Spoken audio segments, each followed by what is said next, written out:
Greetings, students, and welcome to another edition of Mr. Zoller's Social Studies podcast.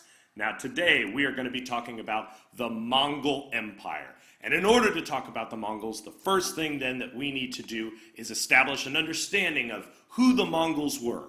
The Mongols were horsemen. They were nomadic herders who lived on the steppes of Central Asia.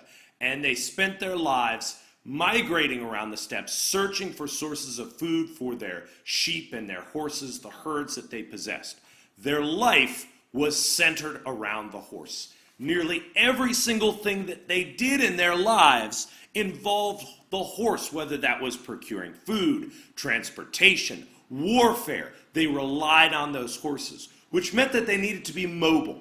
They lived in something called a yurt, which was a tent that was made out of felt. It was lightweight so that it could be collapsed and taken with them, but it was still sturdy enough that it would stand up to the elements. That was an important tool that the Mongols needed in order to live their lifestyle. Now, what did this lifestyle take them to? What did the Mongols accomplish? And this is definitely something that you want to write down. The Mongols created the largest empire in the world. Let that sink in, because we need to talk about that. How did that happen, first of all? Let me pose that question. Well, who is the leader of the Mongols? The first great leader of the Mongols was a man named Genghis Khan. Genghis Khan was a resourceful man. He was a brilliant general. He united all of the Mongol tribes, and then he leveraged their military advantage to carve out the largest empire in the world up to that point.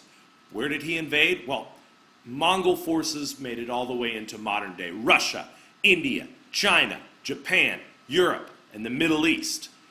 Think of the scope of the reach of the Mongol Empire. Tell you what, let's pause, make sure we record that information. When you've got it, unpause, and we'll go on. All right, here we go. I want to give you an understanding of the extent of the Mongol Empire, and I feel the best way to do that is to show you some maps of some of the other large empires that you may have heard of, that you may have studied. For example, if we go to China, the Tang dynasty was the largest dynasty in China up to that point. This gives us sort of a frame of reference, or we could jump over to Europe, see the Roman Empire and the size of the Roman Empire, a very large empire in Europe. We could go back to India and look at the Mauryan Empire, one of the first empires to really unite all of India together. The Ottoman Empire, another example, built in the Middle East. You've gotten a sense of the size of those empires. Now let me show you the reach of the Mongol Empire at its height. Well, how were the Mongols able to accomplish these great feats? Well, we said earlier, they relied on their horses, and that included in the field of battle. They had a large army of between 100,000 and 150,000 men.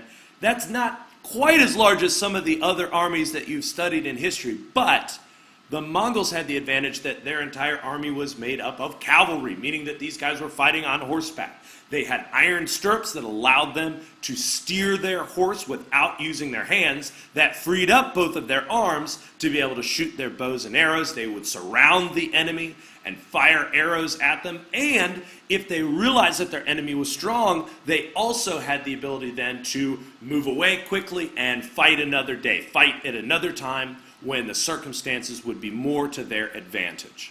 The Mongols used this to be successful in their military campaigns and create the huge Mongol Empire.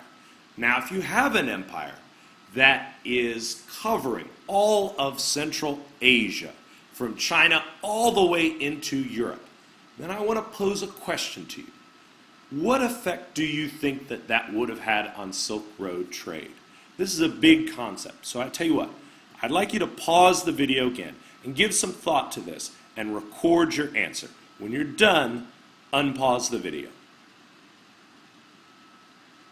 All right. Well, that's it for this edition of Mr. Zoller's Social Studies podcast. I hope you have enjoyed it, and keep studying the social studies.